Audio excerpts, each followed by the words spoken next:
Salutations Tedana, je suis le chef et bienvenue dans ce nouveau numéro des lectures du chef. Ouais, je sais, ça fait longtemps, mais qu'est-ce que c'est les lectures du chef pour les nouveaux venus? Bah, c'est un peu une petite vidéo où je commente un peu des nouvelles sorties, des nouveaux projets autour de la BD et du manga. Voilà, aujourd'hui je t'ai fait une petite sélection de 3 mangas, plus précisément un projet BD et 2 mangas. Et je vais te détailler ça en détail, j'ai envie de te dire. Au DD, j'ai envie de te dire.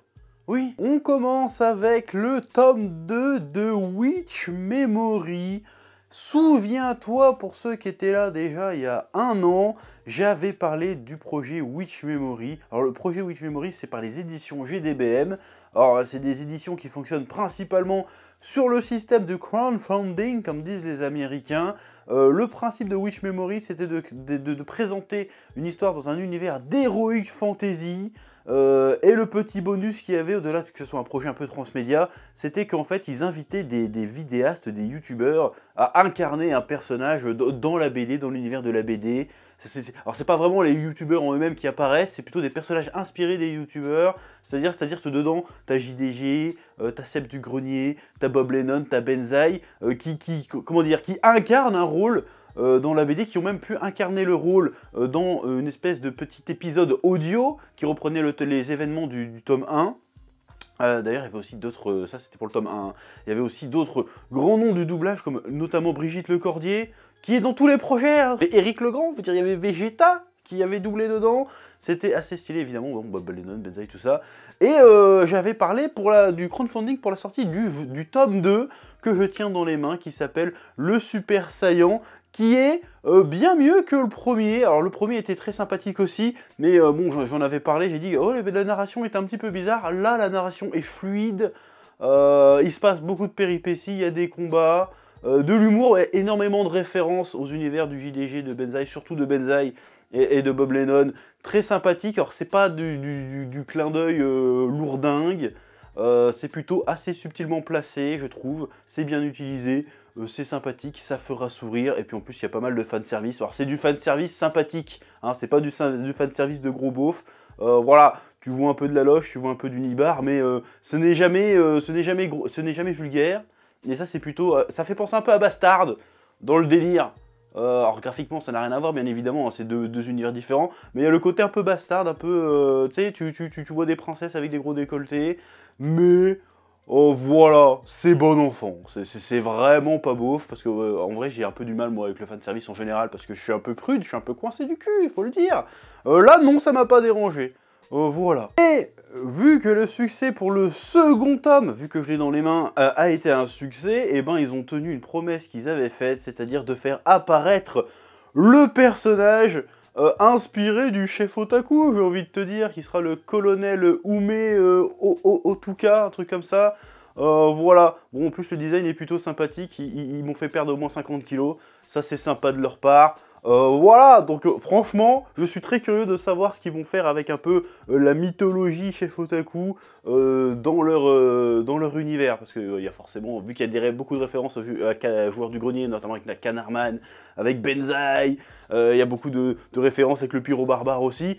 J'ai hâte de voir des références avec la Passion, avec l'Oracle Cosmique, avec Kirby et tout ça dans l'univers. Ça risque d'être très rigolo tout ça. Mais depuis tout à l'heure, je te raconte tout ça, mais de quoi ça parle en fait? Eh ben, je vais te le dire.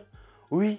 L'histoire, l'intrigue principale du tome 1, c'est Callistra, une jeune sorcière slash magicienne amnésique, qui fait la rencontre de Marv et de Erasme, et puis ils essayent de voyager ensemble à la quête de sa mémoire un petit peu, tout en étant un peu poursuivis par des grands méchants qui veulent s'approprier ses pouvoirs. Voilà, il y a beaucoup de mystère, il y a beaucoup de suspense, de l'humour, des références. Le dessin est très sympathique, c'est très coloré, le trait est très rond, très fin, j'aime beaucoup le style. Voilà, franchement, c'est assez sympa. Ouais. Et la vraie nouveauté, parce qu'en fait à chaque crowdfunding, il rajoute un projet supplémentaire. Le projet supplémentaire, cette fois-ci, c'est un épisode animé en images de synthèse, 3D, tout ça. Donc voilà, ça peut être très très sympa aussi. Donc, je vous mets le lien du Kickstarter ou du Ulule, je sais plus, dans la description. Et puis, si vous avez déjà suivi les 2 premiers, eh ben, c'est l'occasion de vous y mettre, sachant que vous avez possibilité aussi de rattraper votre retard avec les 2 premiers tomes. Voilà, sur ce, au suivant. Ensuite, on va parler d'un de mes coups de cœur très récents. Je vais parler du manga Bâtard aux éditions Kiun, qui a été écrit par Karnby Kim et dessiné par Young Shan Wang. Alors désolé si je ne prononce pas bien, parce que là on est sur des noms, il me semble, coréens. Alors, pourquoi ce manga m'a intéressé? Parce qu'en fait, c'est la première fois que je peux... en fait, il s'agit à la base d'un webtoon qui a été adapté en manga. Alors, qu'est-ce que ça veut dire? En fait, ça veut dire qu'ils ont pris les pages du webtoon, ils les ont remis en page pour en faire un tome relié. Et ce que je constate, c'est que ça fait un sacré tome. Hein. Je crois qu'il y a 440 pages, tout en couleur. Attention, on se fout pas de votre gueule. Et ce que je vois, c'est que le format webtoon remis en format bande dessinée classique est plutôt stylé. Alors ça, c'est une grande interrogation que j'avais par rapport au webtoon, parce que moi, vraiment, le webtoon, je connais que le format de base numérique. J'en avais vraiment vu, mais jamais vu imprimé. Et franchement, ça rend très bien. Donc le format est vraiment intéressant, parce qu'il est un petit peu... c'est un format qui est un petit peu métamorphe, finalement. Ouais, je t'envoie des mots compliqués, que tu peux lire aussi bien numériquement, et qui peut aussi s'adapter parfaitement dans un format papier classique. Donc déjà, ça c'est bien. Mais de quoi ça parle, Bâtard? Je vais te le dire tout de suite, oui. Autour du lycée de Jin, les disparitions de femmes se multiplient. Le jeune garçon vit pourtant dans un quartier huppé grâce à la réussite de son père, PDG d'une grande entreprise. On pourrait croire qu'il a tout pour être heureux, mais l'adolescent souffre de l'absence de sa mère et d'une vie solitaire. Son seul repère est son père, toujours prêt à aider son prochain, il est connu pour ses actions caritatives. Pourtant, ses airs avenants dissimulent un tueur en série à la cruauté sans limite. C'est lui qui se cache derrière les disparitions. Et Jin est bien placé pour le savoir, puisqu'il joue depuis des années le rôle d'appât afin d'assurer sa propre survie. Sa mission, attirer les victimes et les assommer à coups de masse avant de les livrer à leurs bourreaux. Mais quand la prochaine cible désignée est la nouvelle élève de sa classe, la seule à lui avoir jamais porté de l'intérêt, c'est le déclic. Pour la première fois, il décide de se rebeller. Qui sortira vivant de cet implacable duel père-fils? Tatin. Alors, j'ai vraiment adoré ce webtoon, ce manga, on pourrait dire, parce qu'une fois que c'est imprimé, c'est plus vraiment un webtoon, c'est un manga.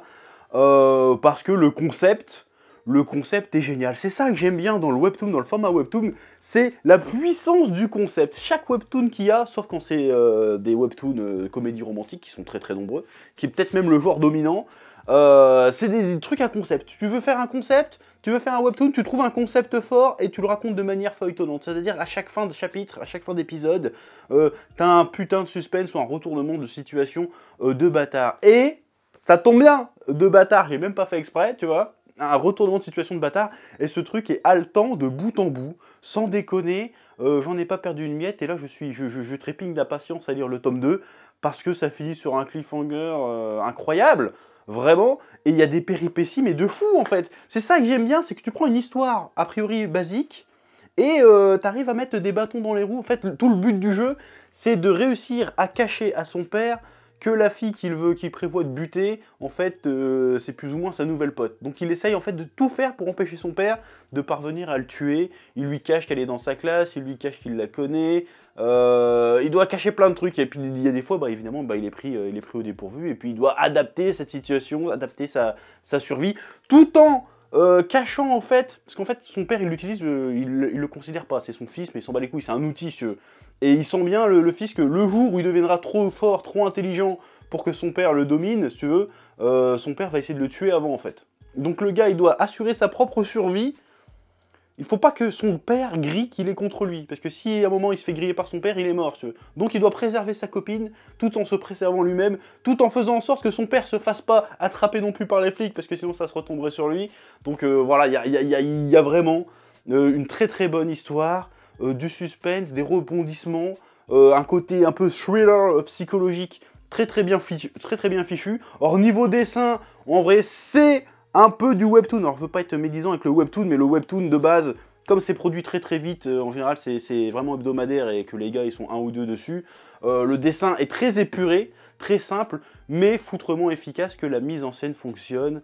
Franchement, le côté couleur un petit peu terne, un petit peu les tons sépia, tout ça, genre que le mec est monotone, du fait que le mec il vit vraiment dans une espèce de torpeur et de détresse permanente, d'angoisse permanente, le gars est jamais heureux si tu veux, donc les couleurs sont dégueulasses tout le temps, enfin dégueulasses, c'est beau mais tu vois ce que je veux dire, c'est côté vraiment très terne, très ton pastel un petit peu, tu vois, il y a vraiment une ambiance pesante, étouffante tout le temps, franchement, Bâtard, c'est un truc de bâtard. Ça porte très bien son nom, parce que c'est vraiment un truc de bâtard. Donc je t'invite vraiment à découvrir Bâtard en format relié, parce que c'est... Alors je serais très curieux de voir le webtoon, parce que bon, évidemment, la lecture sera différente, donc l'expérience de lecture sera différente. Mais vu comment la lecture déjà en format manga est haletante et vraiment une très bonne expérience, très agréable pour moi, j'imagine qu'en webtoon, ça sera d'autant plus génial, parce que c'est le format d'origine. Hein. Le format d'origine, en général, prime souvent sur la version papier. Mais la version papier est très bien, très belle édition, très beau volume. 400 pages quand même, plus de 400 pages. Franchement, c'est un truc de bâtard, encore une fois, donc lis Bâtard. Ouais. Et la dernière sortie dont je vais te parler, c'est un petit peu un ovni, c'est un petit peu un petit bonbon bonus. Alors j'avais entendu parler de ce projet sur internet il y a quelques années, je ne pensais pas que ça arriverait un jour en France, et les éditions Kurokawa ont eu la gentillesse de me faire parvenir le manga, le tome 1 en format PDF, donc c'est pour ça que je te montre pas la couverture, je te montre juste une image. Je l'ai lu. Et franchement, c'est un délire. C'est un délire. Je parle bien évidemment de The Raiden King, qui est un isekai, mais pas n'importe lequel isekai. C'est un isekai, comment te dire? En fait, c'est... imagine, tu prends Vladimir Poutine, et tout le folklore qui est autour, toute la mythologie autour du personnage de Vladimir Poutine, le côté ultra badass, le côté dirigeant d'une main de fer, le côté mal alpha absolu, et tu prends ce personnage-là avec toute cette mythologie-là et cette caricature-là qu'on a de lui, et tu le balances dans un isekai en fait. Donc le gars qui a eu cette idée, c'est un putain de génie déjà de base. C'est absolument n'importe quoi. Moi de base, je dis je vais faire un manga avec Poutine qui part dans un isekai, on va se foutre de ma gueule, on va dire non mais t'es con chef, c'est nul. Oui, mais c'est génial, mais les Japonais le font, ils ont aucune limite en fait. C'est ça qui est excellent. Alexandre Ploutinov est un maître des arts martiaux et président de la République de Prussie à vie. Son désir insatiable de chevaucher, de conquérir toutes sortes de choses, des bêtes, des machines et même une nation, l'a conduit vers le triomphe et la gloire. Mais un jour, victime d'une attaque terroriste, il est écrasé par la tête de sa propre statue. Quand il se réveille enfin, il se retrouve dans un monde magique peuplé de créatures fantastiques. Bon alors t'auras compris qu'il s'agit pas tout à fait de Vladimir Poutine, mais tu vois la gueule du personnage, tu vois le nom, tu vois le pays fictif duquel il vient, la Prussie, tu te dis bon, c'est Vladimir Poutine. Bon, le délire, c'est n'importe quoi de bout en bout. Le mec, son kiff, c'est de dompter des choses. Donc il a dompté une nation, il dompte des ours. Déjà, la première apparition qu'il fait, il est en train de dompter un tigre. Il est en train de chevaucher un tigre. Ça n'a aucun sens, le mec est beaucoup trop badass. À un moment donné, il fait une prise de judo à un camtar de 60 tonnes. C'est même pas une vanne, je veux dire, c'est... Le gars, c'est un surhomme, c'est Chuck Norris, sauf que c'est le niveau au-dessus de Chuck Norris, c'est Vladimir Poutine, en fait. Donc ça n'a aucun sens. Donc après, au-delà du délire, ça reste un isekai un peu classique, mais dans le sens classique, dans le sens où c'est un héros qui arrive dans un nouveau monde et qui est déjà de base hyper cheaté. Mais vu que de base, c'est un délire totalement parodique, c'est plus ou moins un épisode de South Park, mais sans les vannes de cul, si tu veux, et les vagues racistes, évidemment, le délire fonctionne, parce que c'est un délire. En même temps, il y a un petit propos, genre, ouais, il faut dompter, machin, d'accord, ok, mais c'est un délire. C'est Vladimir Poutine qui va se friter contre des elfes, qui va se friter contre des centaures, qui va faire des souplexes à des orques de 2 mètres, si tu veux. C'est n'importe quoi, si tu veux.